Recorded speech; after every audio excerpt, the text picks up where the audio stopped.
We are focusing on a reading from the Gospel of Matthew.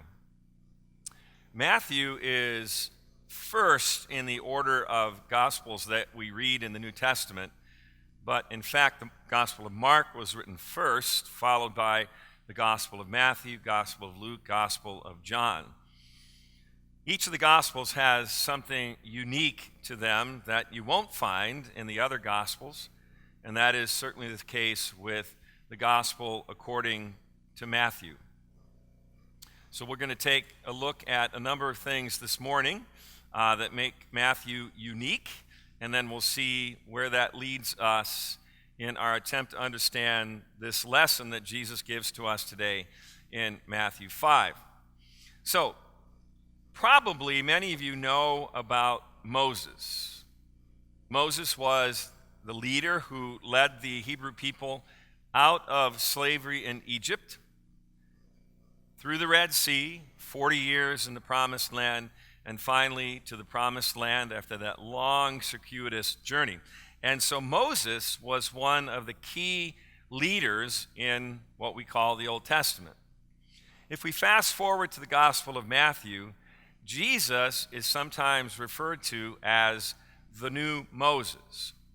And it's important for us to just take a glimpse at this because Jesus will talk to the folks in the Sermon on the Mount about fulfilling the law.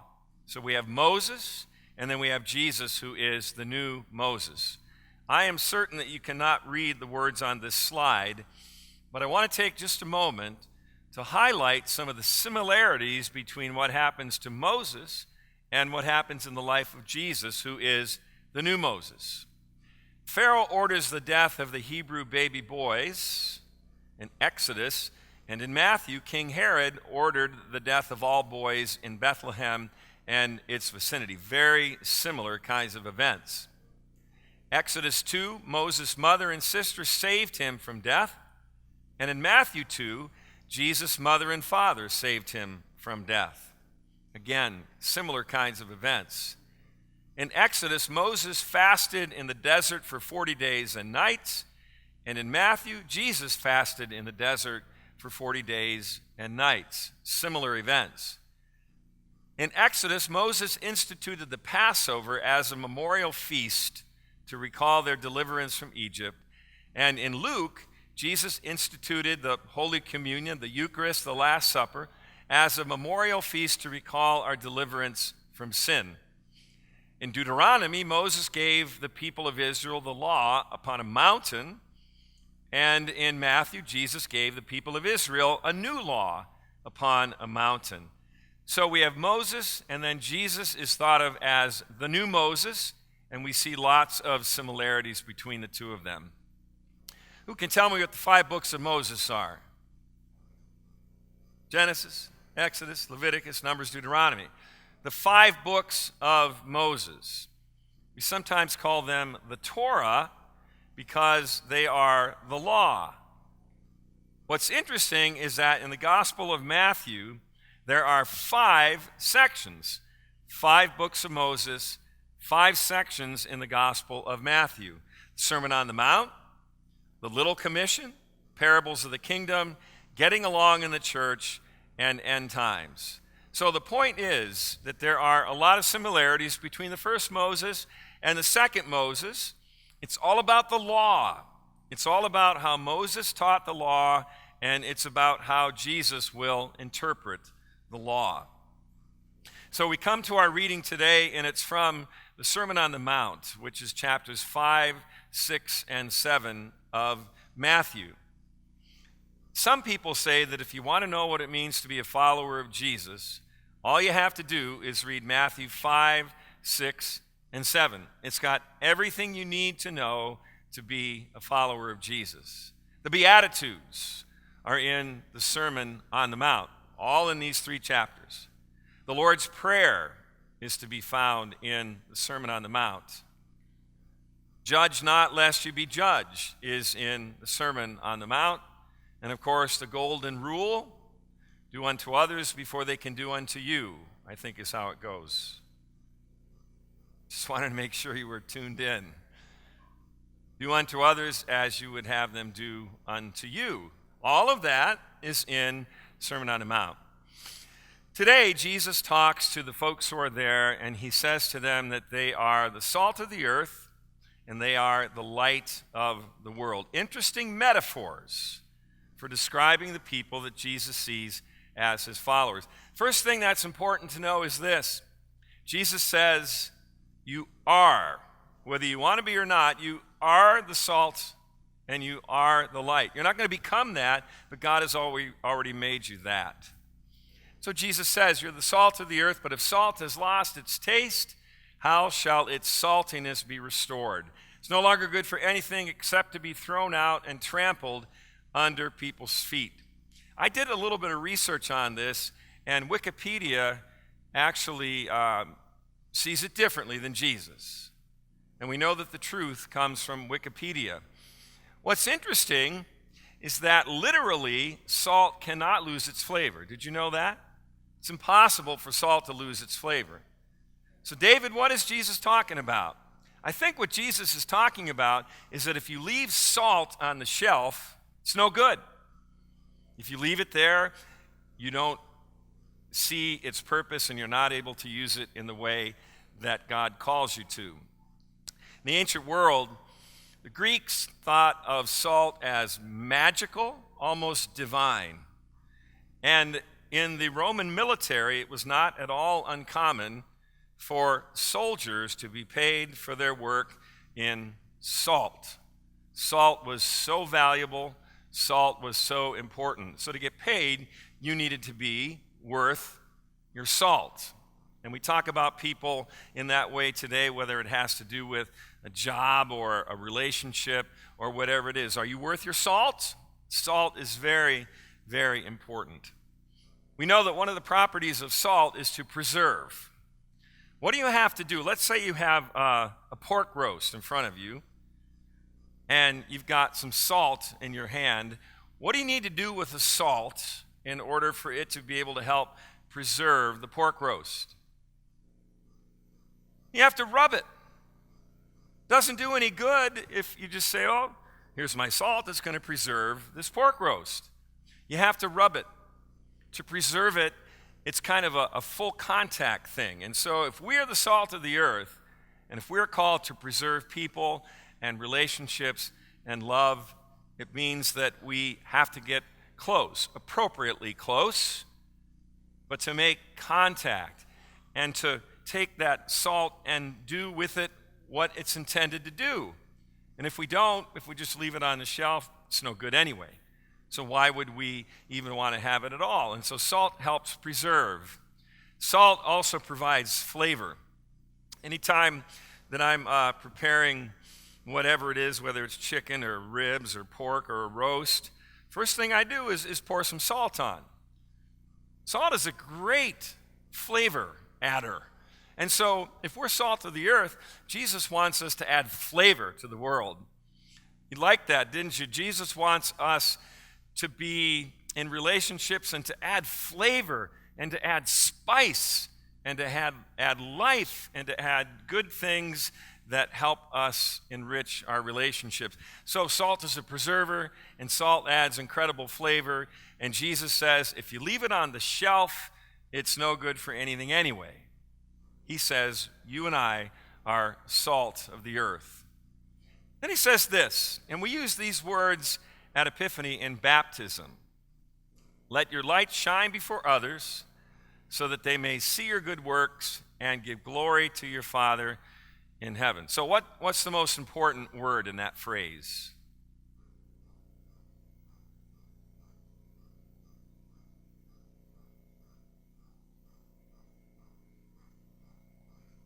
You think it might be the highlighted word? You think it might be C? Barry's going to pass his internship.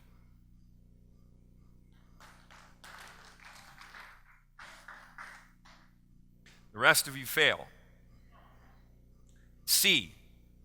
Let your light so shine before others so that they may see your good works and give glory to your Father in heaven. Not so they can hear about your good works, not so they can hear you tell them how wonderful you are as a follower of Jesus, but that they can see your good works. Remember, in our staff team gave me a blue sticky note the other day, and I think a couple of others saw it. And as I was working on this, I thought, this is perfect. And it's this: well done is better than well said. Those are tough words for a preacher, Barry, but that's okay. Well done is better than well said. Powerful words. We know what they mean. We know how they can transform people's lives. Well done is better than well said. Martin Luther supposedly said this, and a bunch of other people have said it as well. Whether he did or not, whether they did or not, it's a good thought. God does not need your good works, but your neighbor does, so that they may see your good works and give glory to your Father who is in heaven. We don't have to earn a relationship with God, but because God is in love with us, we get to show our good works, and they give glory to God who is in heaven, that they may see your good works and give glory to your Father in heaven. Well done is better than well said. God doesn't need our good works, but we know for sure that our neighbors do. Then we move along in this passage, and this is where it gets really interesting. Trust me, it gets really interesting, and it's where we get into this comparison and contrast between Moses, who had the 5 books, the Torah, and Jesus, and how he interprets the law. And he said, "Do not think that I have come to abolish the law or the prophets. I have come not to abolish, but to fulfill." So how does he do this? How does Jesus fulfill the law in a way that is different than what people might expect? Well, as the new Moses, he says this: "You have heard that it was said," that's Moses, "but the new Moses says, but I say to you, I've come to fulfill the law in a different way.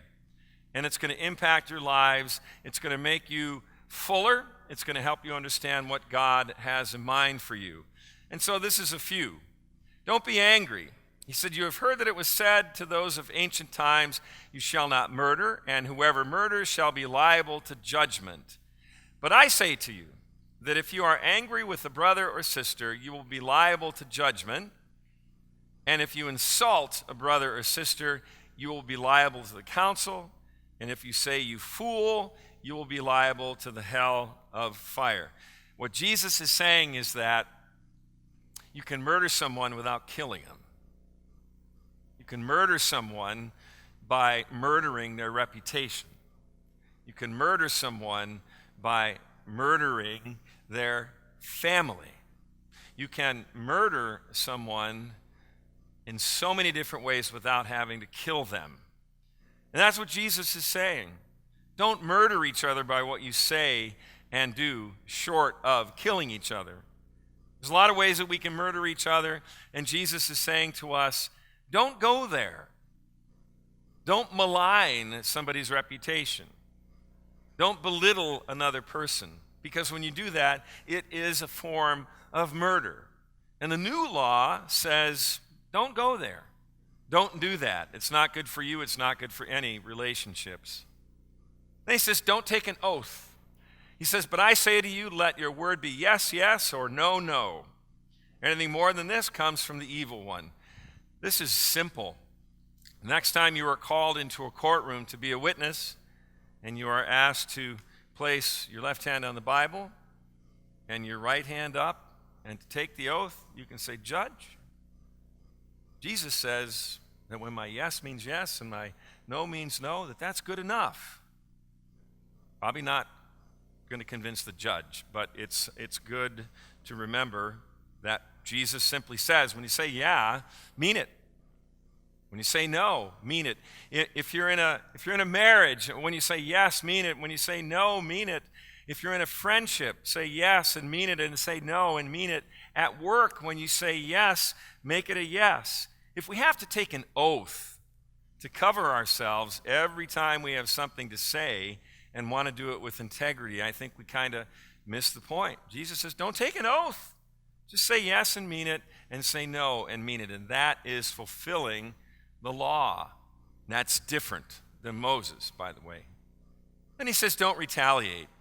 You've heard that it was said, an eye for an eye and a tooth for a tooth. But I say to you, do not resist an evildoer. But if anyone strikes you on the right cheek, turn the other cheek as well.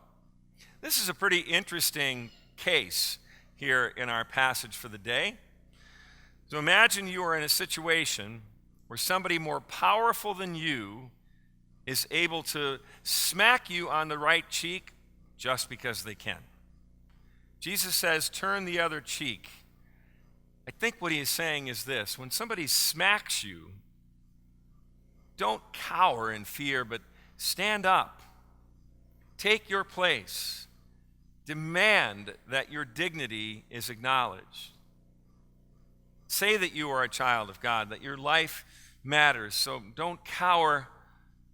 And by doing that, you might actually get to that person, and they might choose not to strike you because you have appealed to their better angels.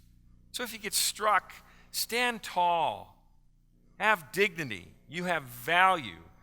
And Jesus wants us to be able to do that in the midst of the rough and tumble of the world. Stand up. Dignity. You have value as a child of God. As many of you know, February is Black History Month. And it's important for us to take note of this month, if for no other reason, that we, most of us white folks, brought people, mostly from West Africa, across the Middle Passage, the Atlantic Ocean, landed here for the peculiar institution that we knew as slavery. And so it's important for us to remember that and to celebrate that we have come some distance and still have some distance to go. But in the context of this passage, Martin Luther King Jr. and Gandhi have some wisdom for us. King said this: nonviolence means avoiding not only external physical violence, but also internal violence of spirit. You not only refuse to shoot a man, but you refuse to hate him. Nonviolence, again, is claiming our dignity. Nonviolence is saying, I am not going to shoot you. I'm not going to punch you. I'm not going to try to destroy you. But instead, I'm going to stand here and nonviolently resist the temptation to violence. Violence is about weakness. Nonviolence is about standing tall, having gotten our right cheek struck and saying, I'm not going to respond in kind because God doesn't want me to do that. And then Gandhi said this: nonviolence is a weapon of the strong. Powerful words. Violence, the weapon of the weak. Nonviolence is the weapon of the strong.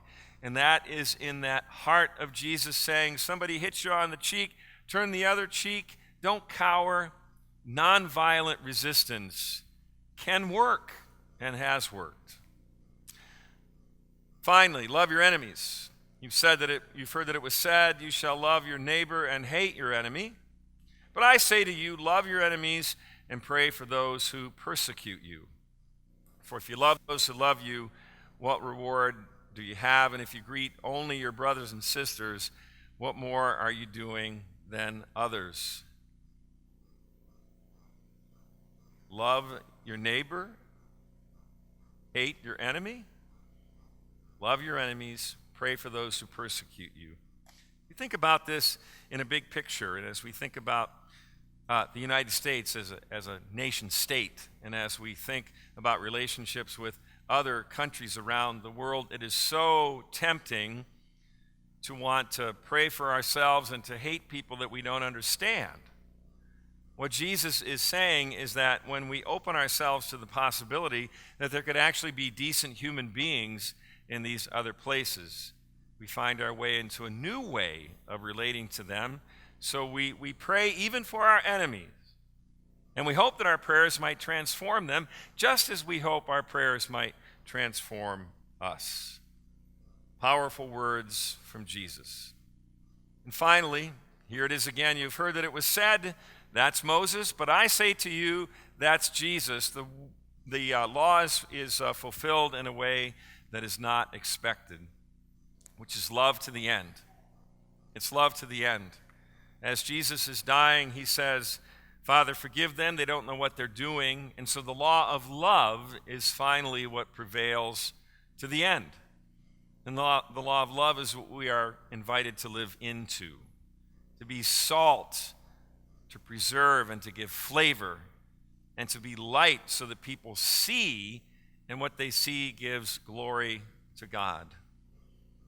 To the end, Jesus goes to the cross. To the end, he loves us. To the end, he fulfills the law, but not in the way the world expected. And because he did that, we are free to live as his disciples. Amen.